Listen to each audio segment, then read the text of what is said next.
Assalamualaikum warahmatullahi wabarakatuh. Waalaikumsalam warahmatullahi wabarakatuh. Bismillahirrahmanirrahim.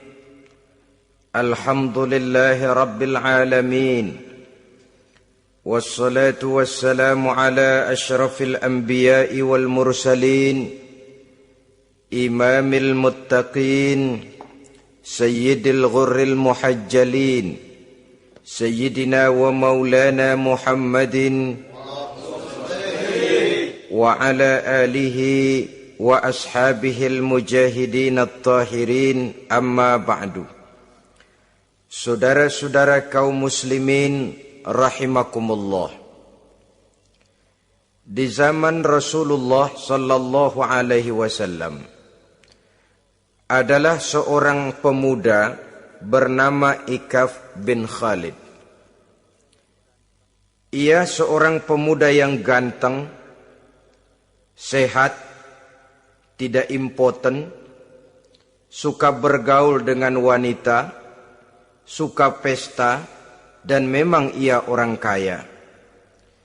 Ia selalu menunda-nunda perkawinan dengan berbagai alasan-alasan yang tidak syar'i. Sampailah keadaan Ikaf bin Khalid ini kepada baginda Nabi, sehingga ia dipanggil oleh baginda Nabi. Setelah sampai, ditanyalah Ikaf bin Khalid ini, "Hai Ikaf, saya ya Rasulullah. Kau sudah punya istri?"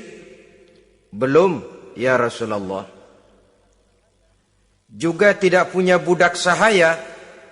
"Tidak ya Rasulullah." "Dan badanmu sehat?" "Sehat ya Rasulullah." "Kalau demikian," kata Rasul, "kau ini teman setan. Ada dua pilihan Ikaf. Engkau menjadi Nasrani dalam arti meninggalkan hidup perkawinan, atau kalau kau mau ikut golongan kami, kau harus mengikuti tata cara kehidupan kami. Dan salah satu tata cara kehidupan kami ialah melaksanakan perkawinan." Yang kemudian Ikaf bin Khalid ini oleh baginda Rasul dicarikan seorang gadis bernama Karimah binti Kulsum al-Humairi, dan kawinlah Ikaf bin Khalid ini. Dari riwayat singkat ini, saudara-saudara, Rasulullah sallallahu alaihi wasallam melihat bahwa kehidupan Ikaf bin Khalid ini adalah kehidupan yang lazimnya barangkali di zaman sekarang dinamakan kehidupan dari orang-orang yang gemar melakukan free sex, alias samenleven, alias hidup bersama tanpa melakukan pernikahan. Ia sehat, ia kaya, dan ia suka bergaul dengan wanita, sehingga gaya hidup yang sedemikian ini dikecam oleh Rasulullah sallallahu alaihi wasallam.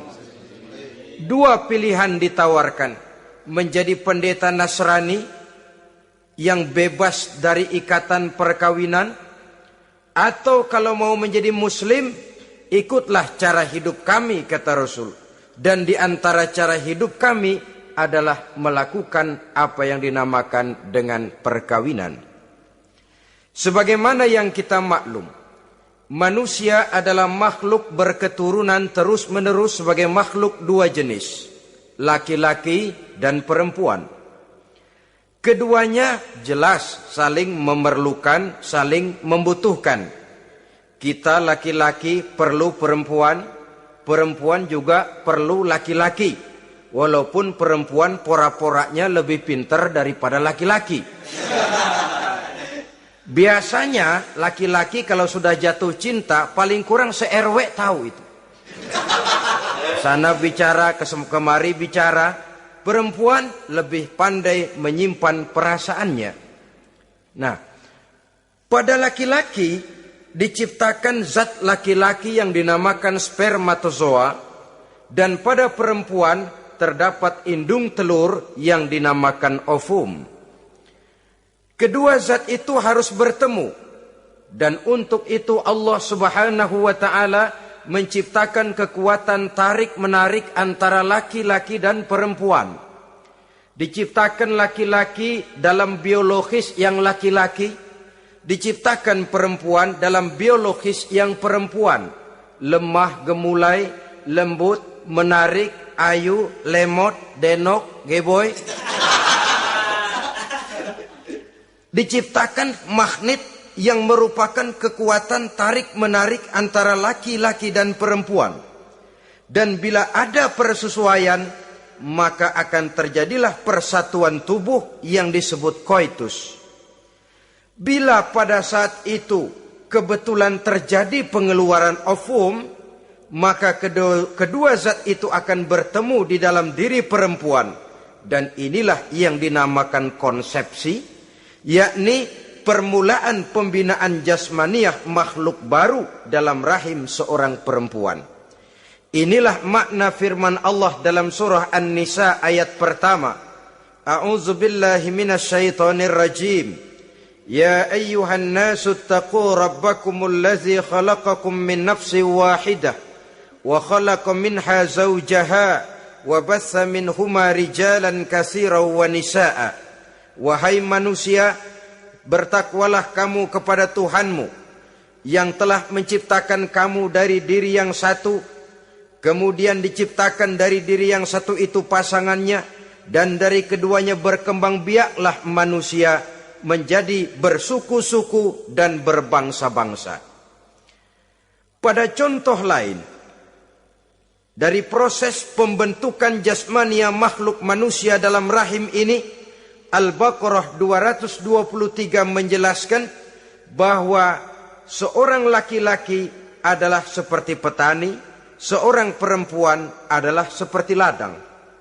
Petani adalah yang mencangkul sawah, menebarkan benih, sementara ladang adalah tempat bersemayam benih-benih itu, tempat dia tumbuh dan berkembang membawa manfaat bagi kehidupan ini. Dengan bahasa yang indah Quran mengatakan, nisa'ukum harthul lakum fa'tu harthakum anna syi'tum. Istri-istrimu adalah laksana sawah ladang bagimu, maka cangkulah, datangilah sawah ladangmu menurut cara yang kamu suka. Saudara-saudara kaum muslimin rahimakumullah, belakangan ini orang sering membicarakan pendidikan seks bagi anak-anak. Menurut pendapat saya, walaupun itu diperlukan, tapi tidak harus dilakukan secara menggebu, dan masih banyak hal-hal mendesak lainnya yang lebih perlu dibicarakan ketimbang bagaimana memberikan pendidikan seks kepada anak-anak kecil. Barangkali yang memerlukan, yang sering bertanya tentang seks cuma terbatas kepada anak-anak kecil di kota-kota besar, yang oleh perkembangan teknologi dan komunikasi, daya pikirnya memang sudah sedemikian maju. Tapi berapa ribu jumlah anak-anak kecil yang semacam itu? Selebihnya puluhan juta anak-anak kecil yang tinggal di daerah-daerah terpencil, di provinsi-provinsi lain, di luar keramaian, yang sama sekali belum perlu untuk hal-hal yang semacam itu. Haruskah cuma untuk membela yang 1.000 atau 2.000 orang ini saja, lalu kita mengabaikan yang puluhan juta adanya? Kita masih harus membicarakan bagaimana kurikulum pendidikan yang mapan. Kita harus membicarakan bagaimana sistem pendidikan yang memadai. Saudara-saudara, Quran sendiri harus kita katakan berbicara soal seks, tapi gaya bahasanya sopan. Ajaran yang terkandung di dalamnya luhur, tidak terbuka belak-belakan. Saya khawatir disalahgunakan nantinya. Maklum ya, yang namanya anak-anak, sifat yang menonjol pada dirinya itu adalah hubbut taklid. Senang meniru. Apa yang dia lihat, apa yang dia baca, apa yang dia tonton, biasanya ingin dia terjemahkan dalam kehidupannya. Kadang-kadang kalau habis baca komik Superman, dia kepengen jadi Superman. Itu anak kecil. Habis baca buku Si Buta dari Gua Hantu misalnya, pengen jadi si buta dari gua hantu, nyari kayu bikin tongkat. Biasa, itu watak yang namanya hubbut taklid. Sekarang kalau kepada anak-anak semacam itu sudah diberikan pendidikan seks, saya khawatir. Kadang-kadang tidak dididik saja sudah lancar kok. Apalagi kalau sampai dilakukan pendidikan, khawatir disalahgunakan. Saya katakan tadi, Quran juga misalnya Al-Baqarah 223 ini bicara soal seks, tapi sudah lihat gaya bahasanya. Nisa'ukum harsul lakum fa'tu harthakum anna syi'tum. Istrimu adalah sawah ladangmu, cangkulah sawah ladangmu menurut cara yang kamu suka. Mau cangkul sambil mundur juga boleh.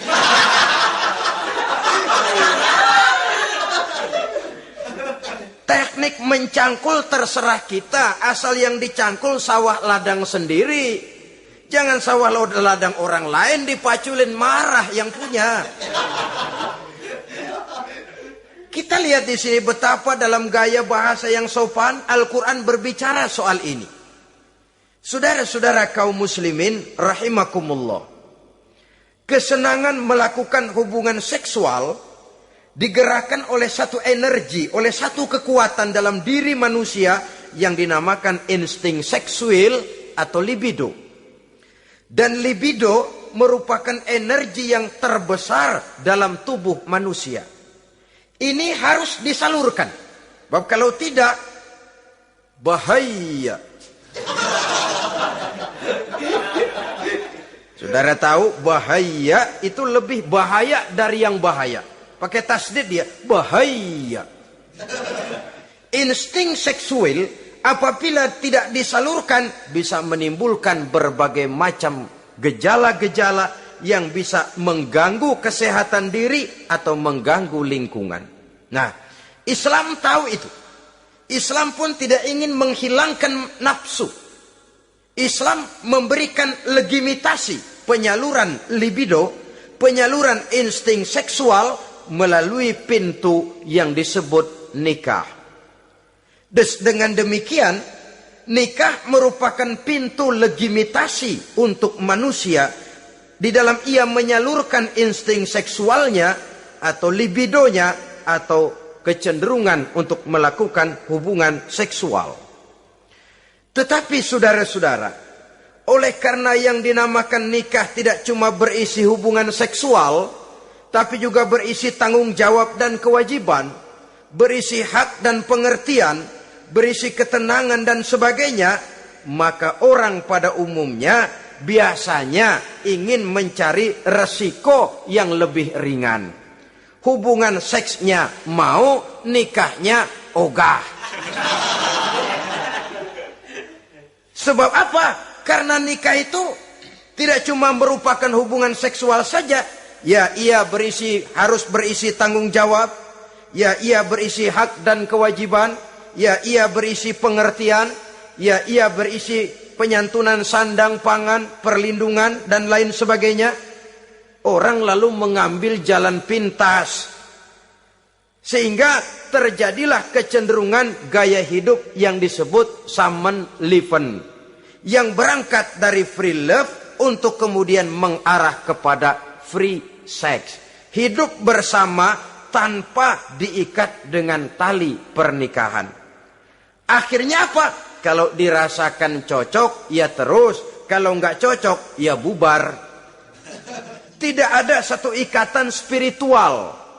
Kalau demikian halnya, maka manusia belum terlalu jauh nilainya daripada makhluk bernama binatang. Yang penyaluran insting seksualnya tidak perlu diikat dengan pintu yang bernama nikah. Orang ingin mengambil jalan pintas, potong kompas, mau enak lalu tidak mau resiko. Hubungan seksualnya mau, tapi kemudian pernikahannya tidak mau. Akibatnya pada satu segi prostitusi. Saudara tahu prostitusi? pelacuran meningkat, perkara apa latar belakangnya itu bukan soal kita, tetapi kemudian terjadilah proses yang dinamakan prostitusi, atau kalau tidak terjadilah pergaulan bebas di dalam kehidupannya. Saudara-saudara kaum muslimin rahimakumullah, Islam pada hakikatnya memberikan alternatif. Sehingga Nabi mengajarkan dalam satu hadis, ya ma'syaras syabab, wahai para pemuda, man istata'a minkumul ba'at, barang siapa di antara kamu mampu memberi nafkah.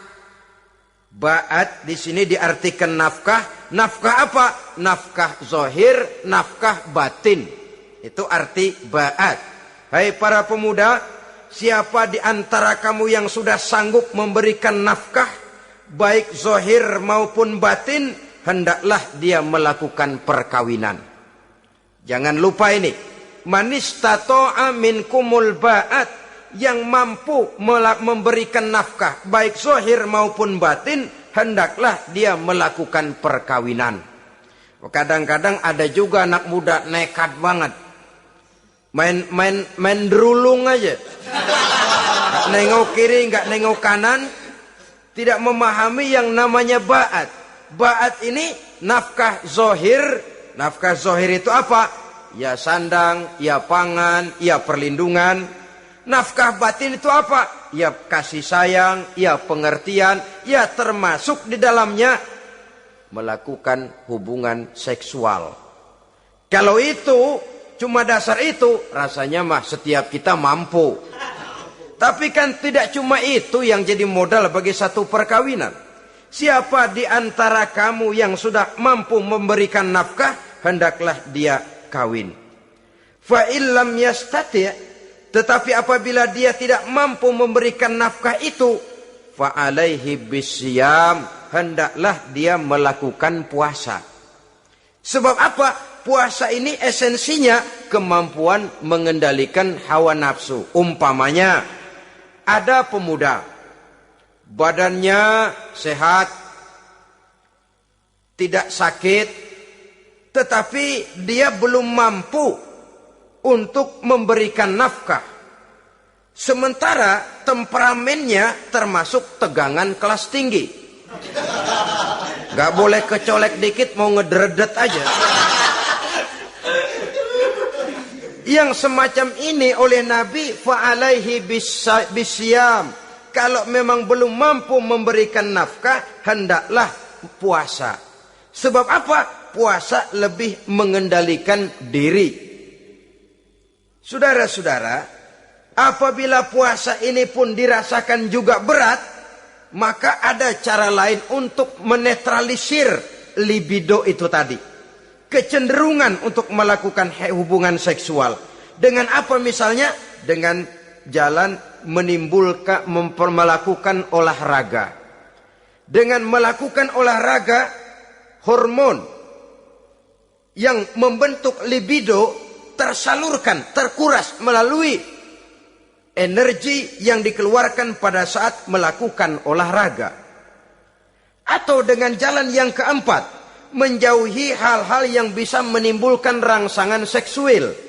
Bisa dengan puasa tadi, bisa dengan olahraga, bisa dengan lain-lain yang kira-kira bisa menghindarkan kita dari hal-hal yang bisa menimbulkan rangsangan seksual. Sehingga Al-Quran pada surah Al-Isra ayat 32 berpesan, la taqrabuz zina innahu kana fahishatan wa sa'a sabila. Jangan kamu mendekati zina, sebab sesungguhnya zina perbuatan yang keji dan jalan yang sangat buruk. Jangan mendekati zina. Mendekati zina artinya mendekati hal-hal yang bisa membawa kita kepada perbuatan zina. Termasuk misalnya bacaan-bacaan Parno. Nah, ya. Itu Parno nggak boleh dibaca. Blue film, ngintip, nah ini juga penyakit ini.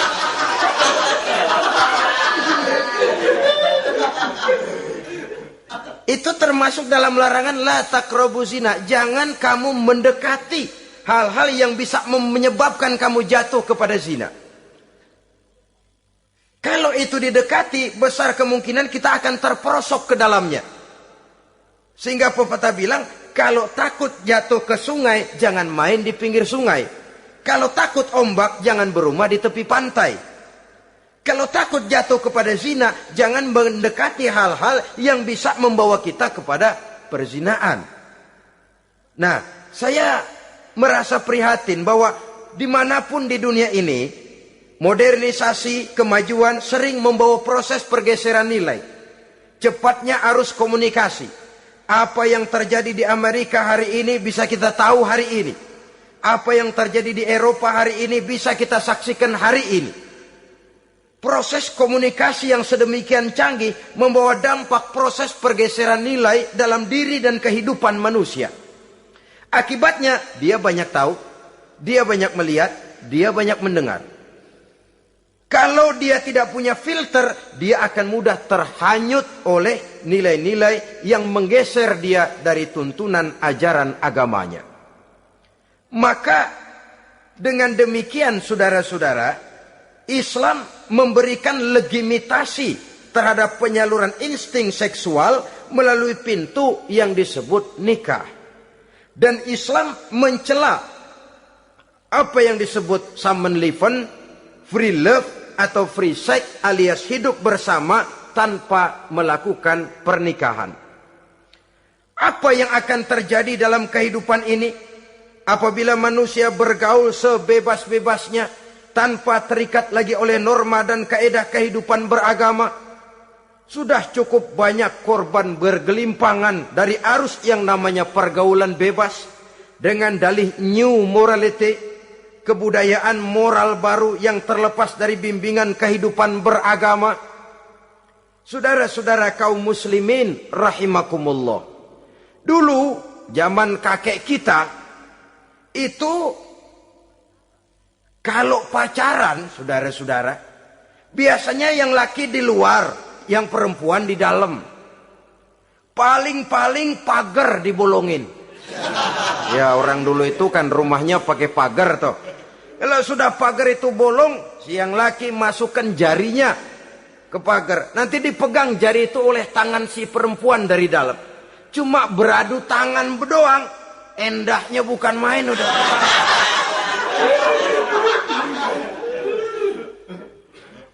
Sekarang saudara-saudara, saya lihat kayak orang beli sepatu. Orang beli sepatu curang banget. Beli mah belum tentu jadi, nyedengin hayo aja.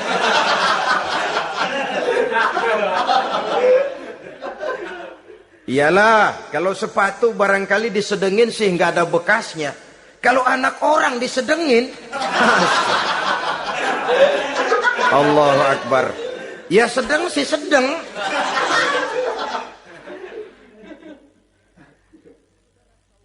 Saudara-saudara kaum muslimin rahimakumullah. Terhadap pintu legitimasi ini pun kalau manusia sudah sanggup melakukan ba'at, baik nafkah zahir maupun nafkah batin. Kalau itu tidak bisa dia lakukan, hendaklah dia menjaga diri dari hal-hal yang bisa menjerumuskan dia ke tempat zina. Bisa dengan puasa, bisa dengan memperbanyak olahraga, bisa dengan menggiatkan belajar, study club, diskusi. Ada pepatah mengatakan 3 hal yang bisa membawa kerusakan. 3 kosong. Kosong iman, kosong kantong, kosong perut. 3 kosong ini yang sering membawa kerusakan dalam diri manusia. Pertama, kosong iman. Yang kedua, kosong kantong. Yang ketiga, kosong perut. Ketiga kosong ini, kalau sampai kumpul pada diri kita, 3-0, berapa yang ngubernya? Sering kalah kita. Kosong iman, kosong kantong, kosong perut. Maka motif dari berbagai macam kejahatan, umumnya karena 3 kosong ini. Orang bisa jatuh ke tempat zina, bisa jatuh kepada korupsi, bisa jatuh kepada perampokan, pencurian, dan berbagai macam perbuatan negatif. Pertama, kosong iman. Kalau sudah kosong iman, ini kosong yang paling berbahaya. Dia tidak ada lagi yang ditakutin. Polisi, ya apa selamanya polisi mau nongkrongin dia. Kalau sudah kosong iman, ini sudah tidak ada lagi norma yang diindahkannya. Yang kedua, kosong kantong. Orang kalau kosong kantong, mudah gelap mata. Bawaannya udah was-was mulu uring-uringan. Kosong kantong. Yang ketiga, kosong perut. Kosong perut ini lapar, kemiskinan maksudnya bisa membuat orang jadi jahat, bisa membuat orang menjadi pelacur, bisa membuat orang jadi koruptor, bisa membuat orang jadi penjahat. Itu motifnya karena kosong perut. Dari 3 kosong ini yang paling berbahaya sesungguhnya kalau orang sudah mengalami kosong iman. Perut kosong, kantong kosong, tapi iman penuh, masih ada rem. Ya. Kantong kosong, perut kosong, iman kosong juga. Jebol, bablas sudah. Tidak ada rem lagi dalam kehidupannya. Hampir segala macam motif kejahatan yang terjadi di pentas dunia ini, umumnya karena 3 kosong ini tadi. Karena kosong iman. Sekarang ini kan pergaulan bebas bukan semata-mata karena orang lapar, bukan karena orang perlu uang, tapi kadang-kadang ada karena memperturutkan hawa nafsu. Kalau sudah ke sana, kosong apa itu? Kosong iman. Ada tante-tante girang, ada om-om senang, ada macam-macam lah. Kurang duitkah mereka? Cukup. Laparkah mereka? Kenyang. Apa yang kosong? Kantong penuh, perut penuh, iman yang kosong. Maka terjadilah proses yang namanya penyimpangan-penyimpangan seksual dari pintu legitimasi yang sudah diberikan oleh agama tadi. Kadang-kadang iman juga tertekan karena perut, persoalan ekonomi, atau karena memang kosong daripada kesibukan-kesibukan lain. Kosong kantong, motivasi ekonomi, ini seluruhnya bisa menjadi motivasi utama dari terjadinya berbagai macam penyimpangan. Karenanya Islam memberikan pintu legitimasi lewat jalan yang disebut nikah. Sehingga Nabi mengajarkan, hai para pemuda, siapa di antara kamu yang sudah mampu memberikan nafkah baik zahir maupun batin, hendaklah dia melakukan perkawinan. Sebab sesungguhnya perkawinan lebih memelihara pandangan, lebih memelihara kehormatan diri. Dari segi pandangan lebih terpelihara, dari segi kehormatan diri juga lebih terpelihara. Diberikan legitimasi lewat pintu yang halal bernama nikah. Kalau sudah didapat dengan cara yang halal, menikmatinya pun enak. Tetapi sesuatu yang didapat dengan jalan haram, menikmatinya pun gak enak, saudara-saudara. Celingak-celinguk. Contoh yang paling dekat, kucing aja kucing. Kucing ya, kalau memang ikan boleh nyolong dia curi di dapur ikan itu. Makannya gak tenang dia. Matanya selata plotot. Ada kaleng jatuh, lari kencang bener dia. Rupanya kucing sendiri tahu kalau yang dia makan itu barang curian. Tapi kalau ikan kita yang kasih tuh ikan, kucing geledek bunyi, anteng aja dia. Kenapa? Dia tahu benar ikan yang dia makan itu ikan yang didapat dari pemberian orang, resmi, formal, sah. Begitu juga hubungan seksual ini. Kalau resmi diikat dengan tali pernikahan, orang tenang-tenang saja. Tenang, aman, ayem, tentram. Tapi kalau yang nyolong-nyolong, lihatin dah. Segala dibopun pisang. Mana nyamuk gede-gede banget. Gerusak, gerusuk. Hansip lewat kabur dia. Padahal Hansip mah lagi ronda. Tapi ada semacam perasaan bahwa ini belum waktunya. itu yang tidak bisa mendatangkan ketenangan dalam menikmati hubungan seksual itu tadi.